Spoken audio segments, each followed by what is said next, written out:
Are we ready up here? Okay. Good afternoon and welcome to our last session. This is a session in which you get a chance to pose questions to the presenters in this panel today.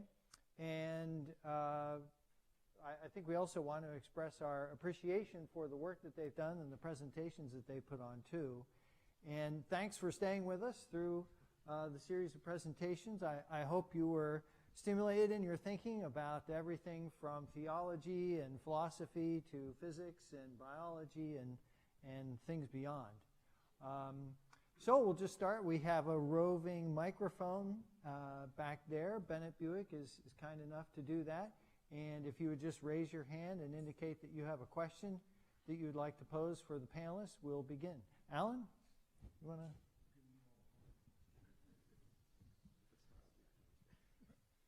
And could you make clear whether your question is to everyone or to a particular person? Right.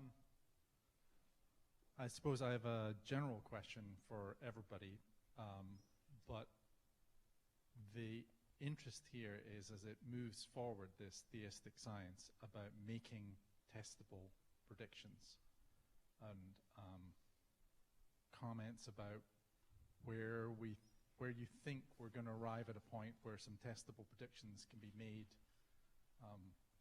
using this approach. Who wants to take that one? A while yet. Yeah. A while yet, I think. I mean, I made it with toy molecules, and a little bit closer. It's quite difficult to do it with hot molecules at room temperature. I had to cool my molecules so that. So it's a toy example. So I don't know, but we have to try. I mean, we've only thought of this idea for the last 8 months or so. So it's still a new idea even to us. And I'm trying to use the New Church expertise of our group to make sure the details are straight.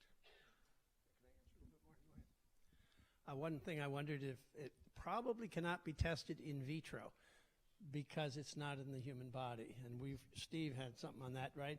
That in vitro takes a lot longer than in vivo, that's it. In silico takes a lot faster. Anyway, that's why, so it's harder to test. As you say, you really have to get into the human body to see these changes. Well, okay. We're calling this theistic science, okay? If we're doing that, we have to understand that we're trying to follow a method that's been in place for 400 years called science, and that's, you're talking about testable things, experimental things. We have to remember, though, we're dealing with, as Andy just said, reality on more than one level. We're dealing with reality on a level that we can't ascend to that level, and it's hard to bring it down to ours. So we're going to have to remember that we're working in an area where how would I explain this? We're working in an area where we're going to have to move. The world of science is a natural world where we use natural reasoning and natural methods. We're going to have to combine that with a method, and this is difficult, a method to use rational methods. We have to move up to the rational in order to do things that make sense on that level without necessarily ever having them descend into a test tube, as he said. So it's a very challenging thing. We have to continue to, follow the method, which is in cause and effect, except we're going to have to raise it up a degree, and that's difficult. Now, it's been done in other areas where scientific inquiry cannot really follow the prescribed rules of double-blinded studies and things like that. And there are places where we can't do that. We have to then modify our method enough so that it fits, and yet so it's still accepted as a rational approach. So it's difficult. Yeah, Eric? So realistically or optimistically, what hopes would you have for theistic science starting to impact some of a conversation in a broader world? Good question. One of the things that we've been talking about is that more and more when I read these scientific papers, particularly the more thoughtful ones, particularly the review articles, is that these scientists are beginning to realize they're coming up against a brick wall. They're coming up against a dead end. They have lots and lots of information, lots and lots of data, but they're beginning to get frustrated with it because they really, they're saying, well, so far, all our approaches, something like Levinthal's paradox, really don't make sense. There's something more to this. And I think what's going to happen is that basically there's going to be like a huge volume of water behind a dam, of knowledge, of data, of information, of research, billions of dollars, thousands of millions of man-hours of work, and suddenly there's going to be a crack in the dam, and they're going to say, you know what, this closed universe, maybe we need to think beyond that. And once that happens, then the dam breaks. The shell breaks. Sorry. The shell breaks from the inside, right? Exactly. And the other consideration is, when we're doing this work, we have to remember that we're breaking ground. And I'm trying to think how to put it into words. We're going to have to, okay, as he said, correct, there's a lot of things that have occurred in science in the last 20 years that are baffling to the people who are doing the research. They come up with dead ends. He says dead ends, call them whatever. They're imponderable. So they say, well, we don't know. Ask the physicists where these force carriers come from and where they go. Well, we don't know. Well, that's a good place to start. So we've got them in an inquisitive state of mind. Now, the last thing we want to do is hit them with a bunch of religious terminology. We've got to talk to scientists in scientific language. And if we're talking to a bunch of theologians, we'll use theology language. But we can't hit them with our language. They don't know anything about our language. And so we don't have to, it's not a deceitful thing. We've got to talk to them in terms that they will understand. You want to use the word God, well, most of them will turn around and run out the door. But if you use the word consciousness, for instance, which is a really nice idea, we might bring them back in and say, okay, they'll say, well, I'll listen a little bit. And then we have to use terms, and that's what Ian's good at. We have to use terms that are familiar to them and to us, but lead them in a direction of spirituality. It can be done. But we have to remember that when we're talking to the outside world, we are no longer preaching to the choir, and we have to remember that. But we can adapt our language to scientific terminology, and if our ideas are good, at least they might stand and listen. Steve and I come from the same heritage, Otho Heilman. And they once asked Otho Heilman, how would you get so many people to come into the church? And his answer was, if you talk to 1,000 people, one is bound to listen. So that means he talked to about 100,000 people. But the point of it is that the scientists get a little higher numbers. I think it's 1 in 320 listen. So our odds are a little better. But what I wanted to point out is that when I put St. George and the dragon there, we do know from the heavenly doctrine that the dragon is out there. The dragon represents the sensual thinking. And I'm not saying we're going to go out there and fight the dragon, but as long as somebody chooses to think from their senses and they keep that shell shut, we're not going to be helpful. This is for those who are willing to listen. We're not going to turn around. We're not going to prove God. We can't, even though there's a great book called Proving God, but it only proves God to those who want to believe. So I think we got to be careful that we don't think we're going to, turn the scientific world on their ear. But I think it will fall under its own weight, which is what Steve was sort of pointing out. So we should be there. And if you remember where the science of correspondences came from, who first put it together? The ancient church. No, before that. Stephen, you answer. The Lord himself? I don't know. Enoch. Oh, Enoch. Okay. Before the flood. And he gathered it together, and that served the ancient church for the beginning of their church. So we have a real mission in the new church to get that science of correspondences out there again. Because there is a day coming when the new church will grow to its fullness. It never says it'll cover the whole earth, but it will grow to its fullness. So we need to keep going at this. We can't let this disappear. So that's, I think, in many ways what inspires me to be involved. By the way, do people in the audience know that when they talk about breaking the shell, do you get the reference? Breaking the spell? Do you know that book by Dan Dennett? It's a philosopher of science up at Tufts University. So he's one of the new atheists, the so-called new atheists. Dennett, Dawkins, Harrison, Hitchens, rest in peace. Dennett wrote a book called Breaking the Spell, removing this nice warm gauze off of religion and basically giving a scientific explanation of religion so that religion could be dismissed or done away with. That was his goal. So when they talk about breaking the shell, it's a play on the title of this book, Breaking the Spell by Dan Dennett. Oh, okay, yeah, and trying to question the causal closure view of the natural world. First of all, let me explain my intrusion into the panel here. I'm a theologian interested in science, and my schedule doesn't permit being involved in the theistic science conversation real time. But this question prompted a question I had for the panel, and this also follows on from the new atheists, some of whom have embraced some suggestions by Jeremy England and dissipation-driven adaptation. Does this mean anything to anybody here? And okay, well, may I be permitted to explain briefly? Sure. Okay, entropy. Does anybody need entropy or second law of thermodynamics? Is that everybody good on that? I'll explain it anyway. So when our children were younger, I had this great scientific insight. If you put a toddler in a room with a basket of folded diapers and leave them there, you will come back to find diapers scattered all over the room.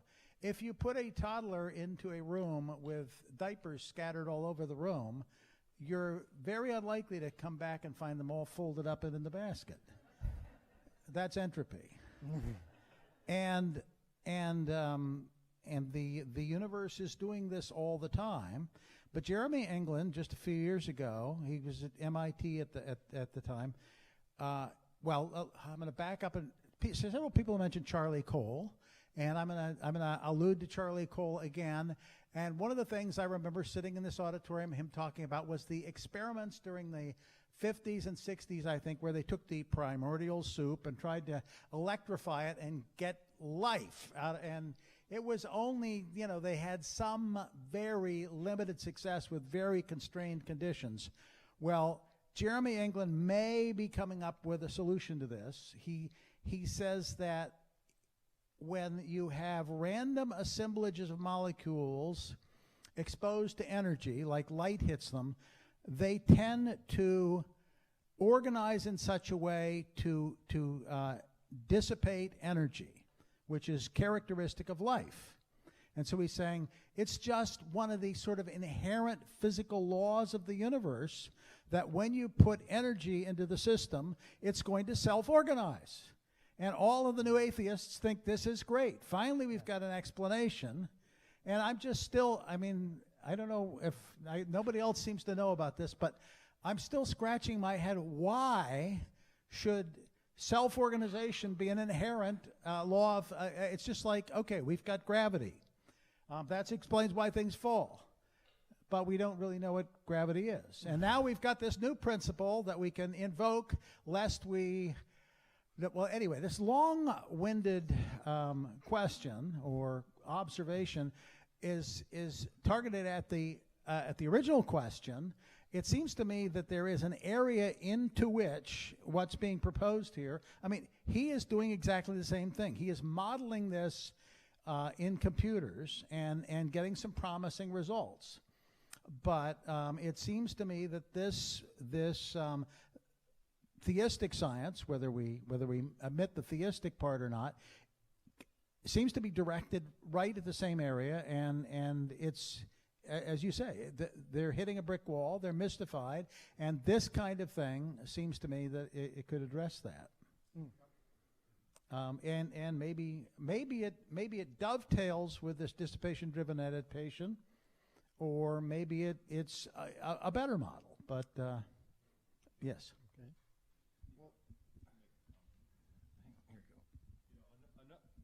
Another sign that things will change is terms like evolutionary pressure. Pressure? Excuse me?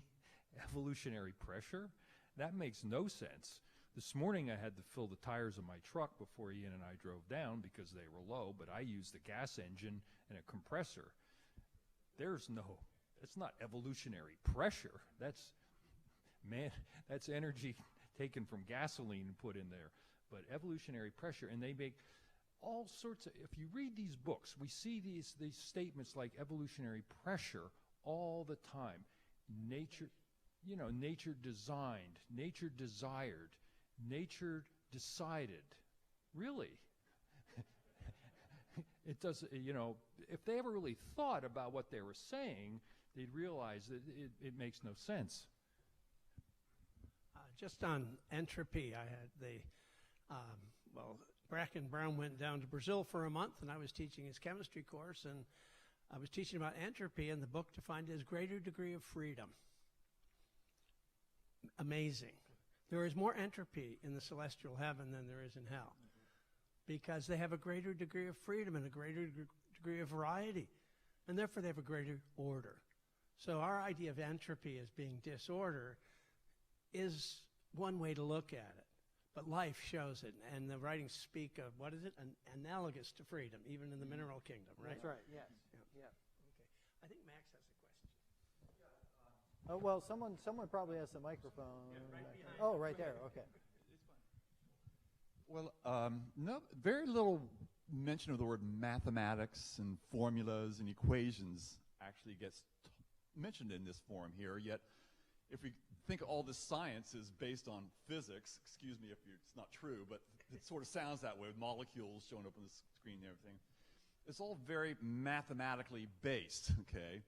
So I'm steeped into correspondences from the writings and how it works in our mind between the natural mind and the spiritual mind, and it allows us to talk to each other and probably cause some need for some therapy out of the whole thing, because we confuse the two quite effectively, kind of thing. We don't even, it's coming out in here like everything's coming from the spiritual world, but we can't admit it, kind of thing. It's got to be the natural world, that kind of therapy.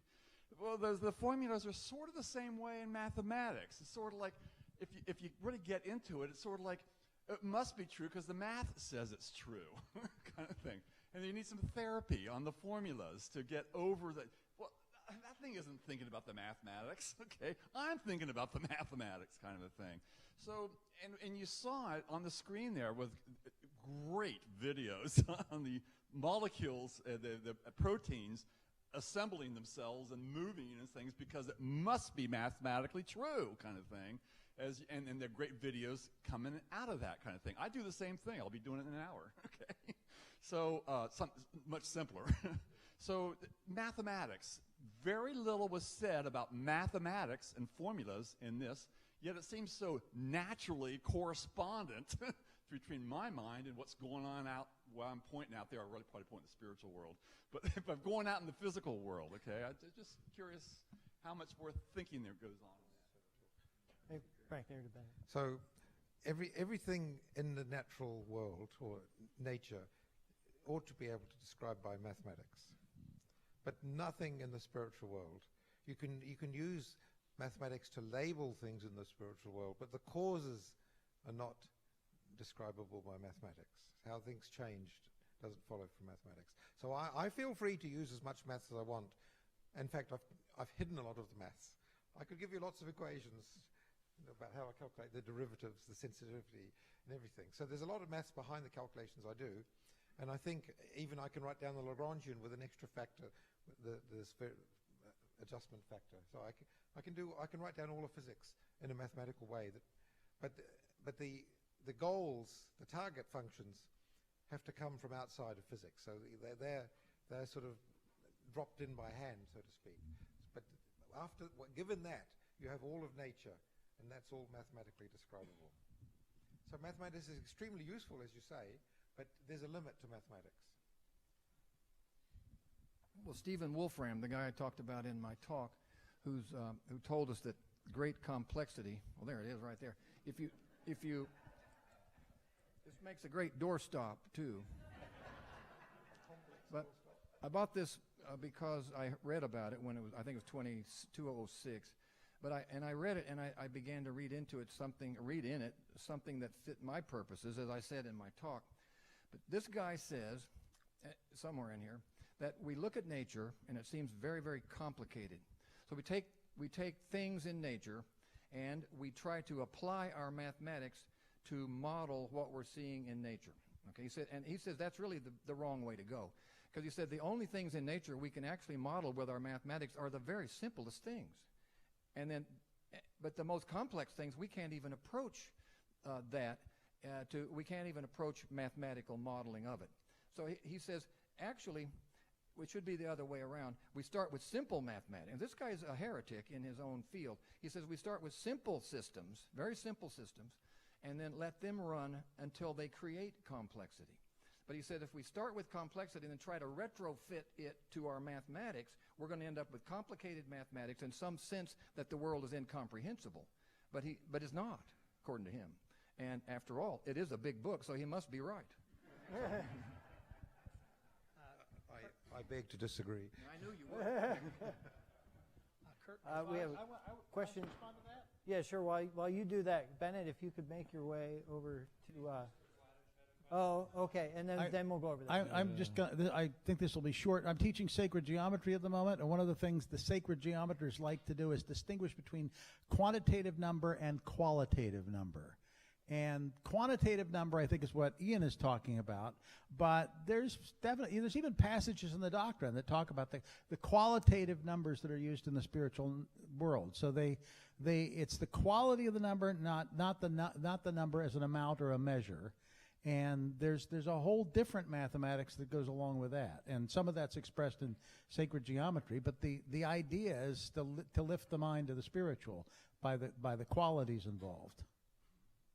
If I use 3.1.3 as a label for a particular discrete degree, and that makes life enormously simpler. Because otherwise we're all never sure which is the spiritual of the natural of the celestial. I mean, you must have heard phrases like that and not quite sure what it refers to. Right. Michael? All right, so Mike Gladish from Washington area. I've got 3 or 4 short comments. I'll try to keep it tight. First, I'd like to acknowledge Andy Heilman. I think today, in the atmosphere of these brilliant people, I'm just a simple pastor, and I got to say, this is the first time I've ever heard Andy talk where I understood just about every word he spoke. So Congratulations. I really want to thank you, Andy. I know you've got way more complexity that you could share, but you spoke to me today, which was Dr. Smith, Dr. Thompson, in particular, I would like to say I understood very little of what you were saying, but I was massively impressed. And so I want to reflect something Ruben said in his introductory remarks when he read The Fiber, and he thought it was such a wonderful book, and he didn't really understand it, but he knew it was important. Well, I feel that way about this event today. I don't understand a lot of what you guys were talking about, especially on the microbiological and physical stuff.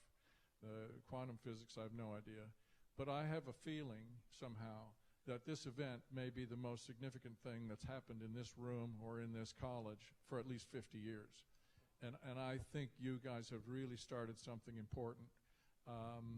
So I'm very grateful for that, and I'm really grateful that I was able to be here to be sort of in on the ground floor of the first presentation, which I hope will be the first of many. And the word gets out, and we have the place filled with college students at the next event, and so on and so on. In that connection, I would like to thank Ron Horvath in particular. I love to tell the story about Ron because he attended the college, as he shared with you, and then he disappeared for like 35 years. Nobody knew where he was. All of a sudden, he popped up, and he got real excited about the church and the science again. And so, as he said, if it weren't for him, and if it weren't for Jim Woods, who sent him here in the first place, he wouldn't be here, and none of us would be here. So I want to thank and acknowledge Ron for coordinating these things. Thank you. And finally,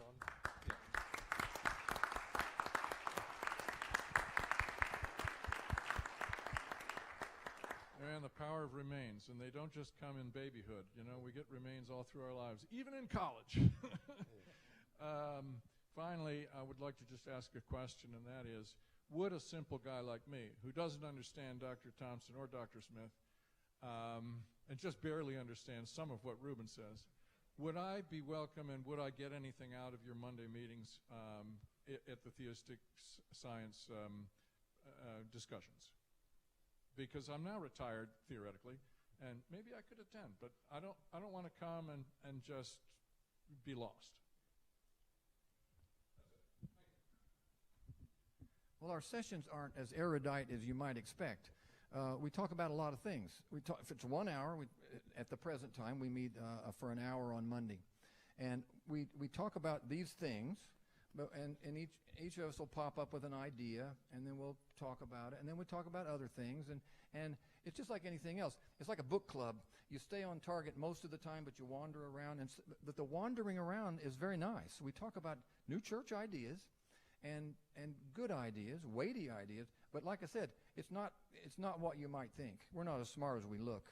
We're not as smart as we're trying to act. We're just guys, and we're having a good time. So the answer is yes, you would gain from it. Anybody would. Michael, I have to tell you that in preparation for my talk, I read papers for a year. And I read dozens of papers, most of which I didn't understand. But gradually, I got some of this stuff, and I had all my colleagues here vet them, and many times they made me realize how ignorant I was, and I went back to the drawing board and tried again, and finally things started to gel. But it's not easy stuff. It really is, and it shouldn't be easy stuff. It should be hard stuff. But as Pasteur said, chance favors the prepared mind. And I think what we can do through our diligent study and reading the writings is prepare our minds and then wait for the inspiration to fall to us. Yeah, Mike, I have to say that our sessions, I would say our sessions on Monday are a lot easier than what went on today.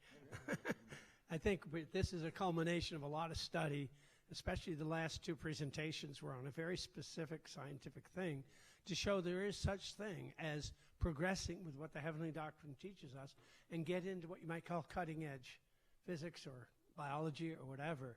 The new church should be in the lead, not the following. And I think that's what we were trying to show you. So if it was a little over, I think it was because we wanted to show you that it can get into those details. Thanks. Can we have the next question, please? First, I want to warmly second Reverend Gladish's words of appreciation to you all. And then I want to ask Dr. Thompson, you speak of complicated reshaping of the molecule. Do you have any ideas about specifically where in the molecule that influence can take place? Well, the point is that the polypeptides are produced by the ribosomes in a long chain, but they have to fold up to a specific arrangement for an enzyme to be efficient. And so some molecules fold spontaneously in the cell, but it's a very bulky, busy cell with lots of water molecules bumping and everything, so it's rather remarkable. Sometimes they fold the wrong way. It's called aggregation. So chaperone, the first thing it has to do is pull a molecule apart and help it to refold. So there's a lot of debate about how molecules fold, and this is what we chose as the first issue that we could try and do specifically. But after a while, I realized that nearly everything in the cell seems remarkably organized. Just, you know, you had this big chart of pathways. You go from one to another to another. How do they get in the right order? And so there's lots of issues where we could apply these things. But protein folding is a specific example we could focus on. I think Kurt's question was where on the molecule is the target for the influx to work to get it to function correctly, and I think it's the electric charge. Is that the question? Yes. So at the moment, I'm just allowing any electric charge of in the molecule itself or in the chaperone wall to adjust. This method of backpropagation finds the ones to adjust that have the biggest effect on the result that's desired. So it naturally selects those things that are just needed. This is the whole point of final causes, that it adjusts, it finds those things that have the biggest influence on the result and adjusts those electric charges. So it's an automatic method that finds what needs to be adjusted.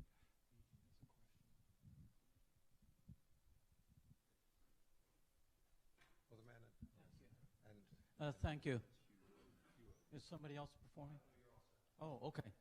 I'm Hugh Odner from Bernathen, and a couple observations here. Some of you may remember the Symposium was on the effects of the Last Judgment, and that greatly influenced me, and there's a nice big thick book out there. I think Michael Hogan, you put it together. If you haven't got it, it's worth getting. I think it may be out on the table. That's what I was saying. I think it's out there. But one of the things was that there was a section on effects of the Last Judgment on science. I think, Reuben, you were the one who talked on that. And one of the things you said, you repeated it just earlier, is that New Church needs to be able to talk to scientists on their level, talking their language. It doesn't work to throw divine providence and things like that at them. And I think what I see happening is you're starting to form a group that can do that, that can look at science from the standpoint of a scientist and talk about scientists in language, you might say with a theological base behind it, that they can understand and respect. And there was a couple other things. My recollection with Swedenborg is he started out kind of as a scientist. They call him a polymath. I don't like fancy words like that.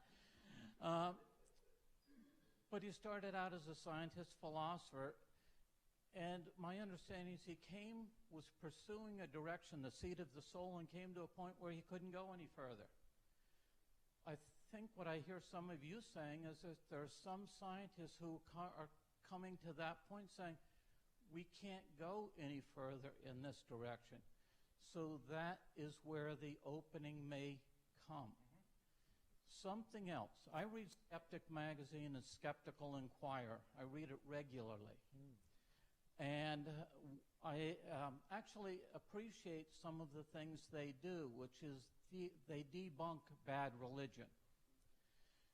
But I also noticed that one of the things is they're strong agnostics, strong atheists in general, and a lack of humility runs through the magazine. And I think many times to defend their position, they go into the arrogant mode. One of the things you mentioned right at the beginning is a certain method, and the third thing was humility. So when we approach the scientists, we have to approach it on their level, knowing our theological underpinnings, but with a appreciation of, with a spirit of humility. So we don't come up with, we've got something you don't have, but here's something we can share. Thank you for your presentation and your work. Yes. Well, we've been trying. Thank you. And I want to thank you as well. I feel at home. I'm a theistic, how does that say, theistic medical science researcher. I've been working with Richard Brumfield I met him through Means in 2009, and we've been working together on, we called it God's molecule, and it's a formula that was given to him by the divine, and so now we're at the point where the National Institute of Health, Allergy and Infectious Disease, Nuclear Radiation Countermeasures and Emergency Stockpile is the sponsoring agent and also the drug product manager, and so we're going into production now, and it's coming into Georgia. Great work in this. And it's a creation of a new molecule through this revelation given to this man. And so, and I've been active in as a father confessor or consultant, giving him feedback, being able to bounce ideas off of his head. Here, take this direction and things. And so, but my question for you here is the mystery of essay. God, presence, love, and wisdom in the writings in Apocalypse Explained 375, and in particular in the section 16, where he speaks about this holy oil as containing God in a formula. And the formula is identified in Moses in Exodus as, and then in the apostolic church, which doesn't exist, it's gone with the wind, it degenerated into what we've got now. In the apostolic church age, the Apostle Peter spoke and told all of Jerusalem, in a sense, and to us today, that in order to, you are required to be baptized, and then you, in the name of Jesus Christ, the anointed, Jesus the anointed, and then you will receive the Holy Spirit. You'll receive influx. And in your discussion in theistic science, have you ever examined the question of baptism as it existed in the apostolic church age, utilizing the holy anointing oil of Moses that the Lord taught to the disciples and practiced first at Pentecost? That's an easy question. I don't know how to respond to that. This idea of baptism is interesting. We don't know. We haven't considered that, to be honest with you. But we're told in the writings that truth comes to people who are in good. And I don't know how in good we are, probably not very well, but we try to be. And the more we try, what in good means to be in divine order, in my mind. And so I think a certain amount of influx of truth has come to all of us as we've been working on these projects of ours, because we sit down and we think and we write, and then we get ideas. Well, what's an idea? It comes from somewhere else. And I think as a person and people who are trying to become, who are trying to live in divine order, the best we know how, and then applying our minds and preparation, you were talking about preparation, towards this end, I think we can get inspiration. So it's not baptism, but it's kind of the same thing, because the Holy Spirit is that thing. So how we go about it, I didn't go get dunked somewhere and to become baptized. I didn't go get baptized in the Jordan River, but I got baptized in a sense because I desire truth. And I'm trying, not very well, my wife will tell you, to live a life of order. And then I'm pursuing this effort, and in doing so, I get a certain degree of enlightenment. And I know when it comes, it just comes. It's like, woo, I like that. I call them ideas. They're not mine. They don't come. They come from somewhere else, and I just nab them and claim them. So that's the best I could answer that. But if you want to call it baptism, I like that. Well, there are two sacraments. The first sacrament is water, and the baptism involves water. The second, oil and flour together in the Holy Supper along with wine. Those are still full correspondences. Those are the only two, it says, left over from the representative church. But they're correspondences to what's in the internal man. So just doing the external and not doing the internal, there's no correspondence. You know, so you need, baptism represents truth. But if you baptize somebody and never tell them the truth, baptism will go nowhere. And in the same way, the bread and the wine and the Holy Supper, spiritual good and celestial good, without having that in you, they're just external. So those are real correspondences. They have power. Well, the last thing that Swedenborg wrote, we think, was an invitation to the new church. We spoke of the power and strength of God's omnipotence, the Lord's omnipotence, in the letter of the Word and in the sacraments. So there's something there, but it isn't a magical thing. It's a correspondential thing. And I think what Reuben says is where I feel the Holy Spirit is all through the heavenly doctrine. The Son, it says the Son of Man is the letter of the Word, and the internal sense is the Holy Spirit. So that's where I feel I've got so much there that I don't really need to look anywhere else. So that's where I'm at. Anyway, we had another question back here. Oh, hello, guys. This has been really exciting. I was struck during Mr. Thompson and Mr. Smith's presentations. You seem to be describing a new era in appreciating the Lord's hand in things. And I think that post Last Judgment, there was a really exciting growing acceptance of kind of a deistic model, which is sort of halfway there. We have appreciation of numbers. There's design and everything. There's everything was wound up and set in order in a beautiful way. But now you're talking about something that's ongoing and functional through influx, and that kind of completes the picture. And it's really exciting to hear that there are people writing in the scientific journals now, starting to gradually accept or appreciate kind of an ongoing guiding aspect as well as a perfect design aspect to things. Could you speak a little bit on is this happening, or were you just cherry picking a couple rosy examples? Okay.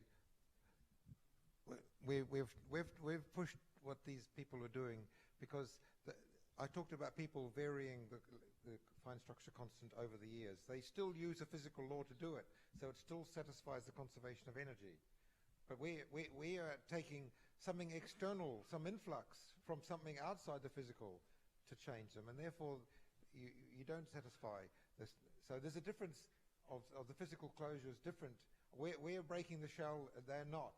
But we know how to break the shell without the whole system falling down, because we've got a whole support structure of the spiritual world which keeps everything in order. So we are doing something new. I'm pleased, or I regret to say, whichever way you look at it. Do you want to say something on that? Well, if I could just interject for a minute on that. There's I have the lapel mic. So Oh, okay, I'm sorry, I didn't know that. All right. I'm permanently mic'd up here. So it's interesting. I think you are doing something new because the revelation is new. The new church theology is new, although it actually contains a number of ideas from ancient sources. But I think it is helpful to realize that, like you said, there was sort of a deistic phase for a while, and science grew up in an environment of Christianity, and the methods that scientists developed, these were often priests or Christian researchers that were developing the methods of science. But it was in the 19th century, particularly in England, that a group of naturalists led by Thomas Huxley got together. They formed a club called the X Club. And they were so upset with the Church of England and the way it ran the universities and the institutions of science that they determined to get rid of theistic science. So theistic science isn't new. In fact, for, I would say, about 150 years, it was normal. It was the standard way of doing science. And earlier someone referenced the Wikipedia article on theistic science, and I strongly urge you to not take what is written there as the truth. It's biased. This is Wikipedia. You go and change it. Well, it's biased, and it shows a profound ignorance of the history and philosophy of science. As I say, there was about 150 years of theistic science, and that was quite normal. And it wasn't until Huxley comes along and his group, they intentionally are so fed up with theistic science, not the actual scientists themselves. So, for example, Huxley and Maxwell was an incredible Christian. They actually could get along quite well, and a number of these theists and agnostics or atheists could work in the labs together quite well. But the atheists and agnostics, the naturalists, were so fed up that they came up with a very intentional strategy of doing things such as disassociating methods and ideas that Christian scientists had developed, taking those out of theism and plugging them into naturalism. Putting scientific ideas in the mouths of historic figures who were not theists. They would even go so far as to, when they wrote biographies or encyclopedic entries for theistic scientists, they would either ignore the religious context in which the theistic scientists worked, or they would dismiss as non-scientific the theistic ideas associated with that scientist's work, or they would simply say, well, the theistic ramblings in this guy's book, that can be safely seen as pre-scientific and kind of fruitless, pointless ideation. The other thing they did was that they became examiners for national science tests, and of course they assigned questions that reflected their naturalistic worldview. They assigned their textbooks, which they wrote, to be spread throughout the British educational system after 1870, when the law changed and basically mandated science education for everybody. And then they made sure that they groomed students in their labs to spread their curriculum and their worldview, and they made this very easy to do, and then got themselves appointed to institutions such as the Royal Society and Cambridge and other universities. And so they had a PR campaign, and they had found a way to generate a pipeline of future naturalistic scientists. And it worked. And it worked.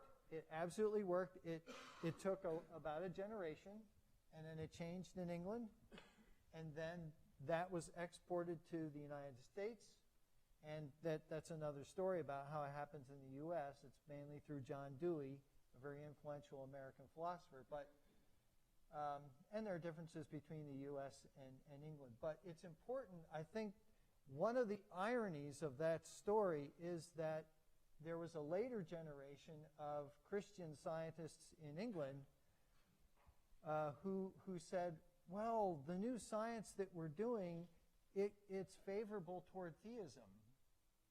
And they had to defend themselves because by then the default position was that of naturalism. Mm-hmm. And they were, the Christian scientists were the ones who carried the burden of proof. They were the ones that had to stand up for themselves. And it's important that we, as we try to promote New Church theistic science, that we remember that we're not trying to do something utterly new, that we're trying to continue a tradition that was itself the victim of suppression in certain circles. And I think Ron mentioned that in his opening remarks today too, that you can get into trouble if you latch on to certain subjects which are taboo or take that kind of approach. So, could I respond to that? I Sure. would say too, evil never sleeps. We'll get to you, Justin. We're almost First thing I wanted to do was I probably should have said when I was talking about Jeremy England and dissipation-driven adaptation that although he's embraced by some of the new atheists, he himself is an Orthodox Jew and sees no problem between his theory and the universe with God. So that's one. I just wanted to respond to what you were saying and say, but Newton made it easier for these guys. Newtonian mechanics does seem to create the box, as you said, or the shell that people have been talking about, where it's all self-contained. All the universe seems to work as a machine with Newtonian mechanics, and then it's quantum mechanics, I guess among other things in the 20th century, that's opened the door to, I think, to more possible reception of theistic science again. What's that? A very little door, but it's just big. I mean, I think another example is Roger Penrose, and I think he had the idea that quantum phenomena in the microtubules in the neurons would be an entry place for consciousness and free will. And it's very tiny, but it's big enough that. Yes, well, okay, but I mean, it was that kind of thing, I think, that opens the door for a new kind of theistic science. I would just add, though, that Newton did talk about God's concurrence being needed to maintain the orbits of the planets. I'm not blaming Newton himself. I'm just saying Newton. Oh, okay. Right, okay. Justin. So I've been listening all day, and I'm now getting the idea from listening to the questions that the goal of this group is to, with humility, approach scientists with theological ideas relating to science. Is that a fair statement? And if it is, my question is, I don't recognize these people that you're trying to convince, being a scientist myself. So would the group here please define what they mean by the term scientist? Say that last part again, I didn't hear you. I don't recognize the type of person you're trying to convince of these ideas, but it seems to be the term scientist. You're trying to convince scientists of theistic science. And if you would, please, could you define what you mean when you say you're trying to talk to scientists? Who's that scientist? Okay, let us. We don't quite think you've described our activity correctly. Okay. We want to formulate our ideas in the language of physics, as Ruben was saying, and the language, and then we want to show it how it solves some problems and how other people can use these ideas to solve problems. And we want to do it without mentioning theology. We say we're extending physics, just as the way quantum physics extends Newtonian physics. We're going to have another layer of formative physics which extends quantum physics. So we're going to say that this happens, and it seems to happen, and explains problems. We're not going to mention theology at that point. No, we'll have to. But it says that right there, theistic science. For that purpose, we wouldn't be called theistic science, you're right. So we're going to have to think about branding, as we say. Well, actually, what I want to do is understand the universe. And the heavenly doctrine has some neat things, and I think we're breaking ground. That is exciting to me. If it ends up convincing other people later, that's great. But I really think we've sort of taken a following position over the last 50 years in the new church of just sort of find out what science does. So I see this as an opportunity to understand, say, the 3.1, what's going on in that atmosphere that the writings talk about, that highest natural atmosphere. That's an interesting place to look at. And I think the heavenly doctrine has loads of things to say. There's a number in the spiritual diary that says, just as sciences have closed the understanding, so sciences can open the understanding. And then they give two examples. And the two examples are the internal and external man, and that riches won't make you happy. Two ideas from the heavenly doctrine. So the heavenly doctrine is loaded with sciences that can open the understanding, that are rational truths, or as he said, first naturally, then rationally, and finally spiritually. So for me, the goal is to enjoy science with some good colleagues see new things, and move forward with what the early academy wanted to do 100 and some years ago. So that's my goal. And if we pick up some other scientists on the way, that's great. But I don't see this as necessarily, it's good enough for just getting together on Mondays, if nothing else. So, Justin, is your question motivated by your experience that most of the scientists you know actually are not naturalists but theists? Or they're just agnostic? It's a broad mix. It's all over the board. There's plenty of atheists, plenty of theists, and a whole bunch of agnostics. And I personally select from the theistic group because that's where I'm coming from. But many of my colleagues and social friends are also from the atheist side. And I don't view them as this. I would not have a discussion like this with my atheist friends or atheist colleagues because their ears are plugged up. So I'm just trying to understand what's the outreach, and I thought I heard it is to talk to scientists, and I guess I was wrong. But that's not what I'm hearing now. I think one of the principles of the new church, and one of the reasons we didn't have a debating society at the academy, was that it's pointless to argue, and it's pointless to debate, but what is stated we're to do is simply state the truth. State the truth as simply and clearly as possible, and if it falls on fertile ground, great. If it doesn't fall on fertile ground, you walk away. You're wasting your time, and you're also creating animosity. And I think what Hugh said is true about the arrogance of people. Now, Christopher Hitchens may have come off sometimes as arrogant, but I have to say he was reacting to, as well, he was reacting to the arrogance of some religious groups, fundamentalists, creationists, equally arrogant and more than willing to engage. And I think that's part of why he acts the way he did, And that's why I said we have to be nice, because we don't want to be like them. We can be that way, but it won't get you anywhere.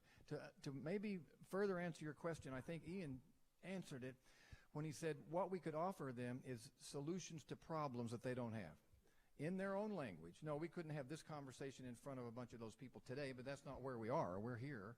But I think what we could offer them that would kind of point them our direction is simply solutions to problems that they don't have solutions for. We can say, hey, look at this. And they, at least, I think if you could get a person to stop and say, I think you're halfway there. And even a person like Richard Dawkins, if you could approach him properly, in humility, say, Richard, sit down here. Let's talk about some stuff. And then say, here's an answer to some questions that you've had that don't seem to have answers. And if they're good answers, he would maybe say, And if he said that, you're halfway there. And then say something nice, like I like your shoes or something. You don't have to just get in his face. It works. Do we have another question? Yeah. Hi. Very grateful. I wanted to say that it's just a thought that came while you were speaking, Ian, about the possibility of Minkowski space as something that may have something to do with 3.1. Yes. And also that the possibility of, in some way, translating for the scientific world the more of a gender-balanced language about New Church theology that I think may be more inclusive, that still says this.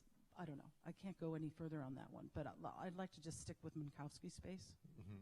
Well, because Swedenborg splits time into physical time, which is measured, and spiritual time, which is a succession of states, that's an important thing. So is Richard Campbell here? Is he gone? We were having discussions understanding Swedenborg, and he thinks that just making that difference clear is an important step in understanding what Swedenborg means, because Swedenborg often distinguishes time, and sometimes he says there's no time, and other time people get very confused in this group. So I think just that difference is an important step, and I see it useful in understanding the writings, and I think it's very useful in understanding what quantum physics is doing with measurement and so on. And it's also important in understanding how this fine-tuning mechanism of achieving targets can work. And you have to use Minkowski space for the metric time, but not for the process time. So by making the difference, it's a very useful way of looking at things. I think we have time for one more. Okay. So, Eric Carswell again.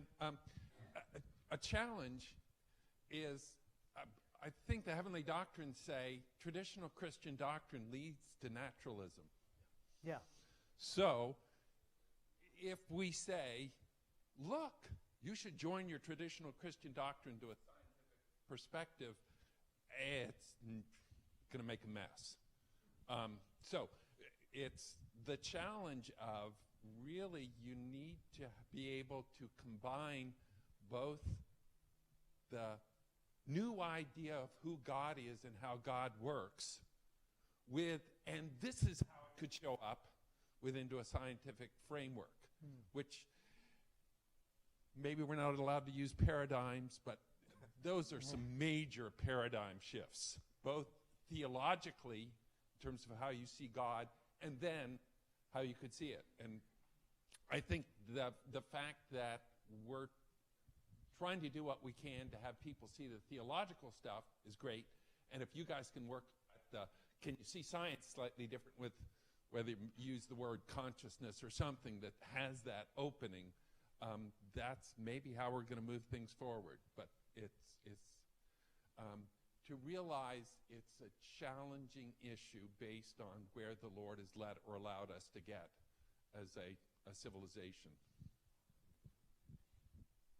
I think, in summary, and in answer to your question, when I look at what we're doing, yes, we would like to change the world. We'd like to make everybody think the way we do. We'd like to move the new revelation into common thinking. We would like to bring the New Jerusalem into everyone's mind. That's what we'd like to do.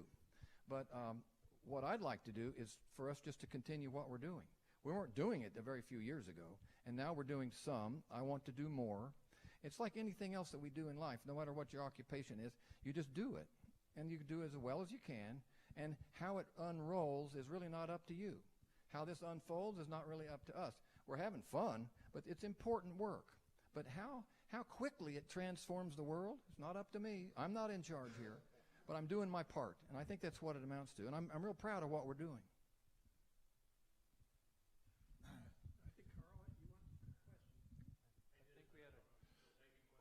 Well, we're basically out of time. Yeah. I want to respect people's time.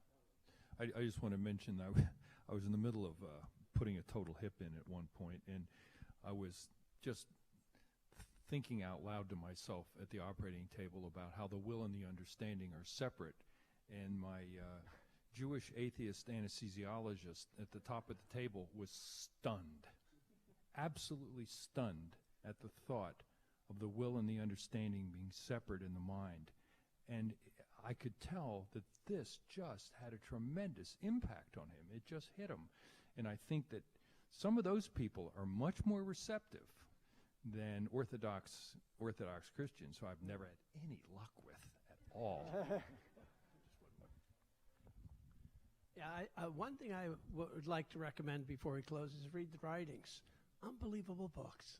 There are so many wonderful teachings. Just one in the index, the first index to the Lost Work on Marriage. He says, in influx, from the spiritual side is instantaneous, but on the natural side it takes a moment. Mm-hmm. That's an incredible teaching.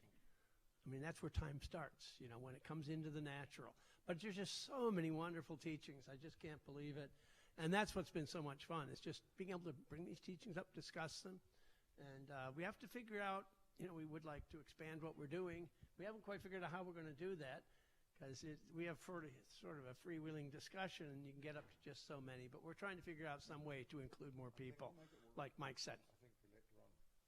Yeah, Ron gets the last word. Yeah. Ron, take the microphone. There we go. Are we clear here?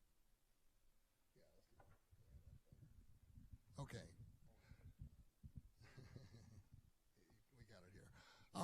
So we've come to the end of the day. It's been a long day. We've learned a lot, and now might be a good time to give a hand to our presenters and also to Dan Synnestvedt and Stephen Cole as members of the panel. So please give them a hand. Thank you, guys.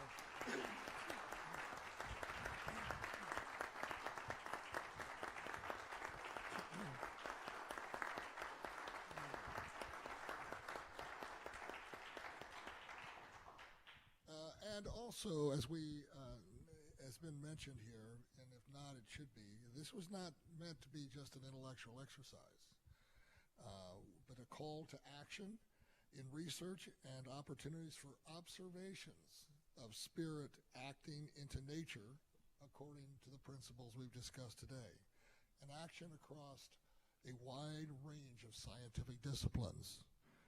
So make no mistake, in one sense, we are challenging physicists to explain or to come up with explanations for the type of phenomena that Ian presented to us today in strictly natural terms, if they can do it.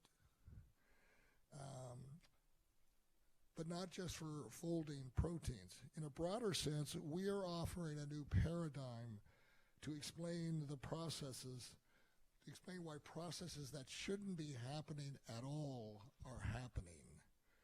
We saw one example of that today with folding proteins in the face of Rosenthal's paradox. There are many more examples in the human body, as have been mentioned, and there's also macroevolution and neo-Darwinian synthesis, which Ruben discussed earlier. And so, in a sense, we are challenging science to expand their horizons, but not in response to creationism or to intelligent design, but to the science itself, which is increasingly pointing to non-natural contributors and conclusions. So I shared with you this morning that one of the things I wanted to be able to do was to explain this to everyday people. And I can tell you right now that when I talk to associates and who are not religious or not religiously inclined, and I use physics to explain these kinds of concepts, they listen. They really listen. They're interested. And they haven't heard anything like that before. So I really get their attention. All right.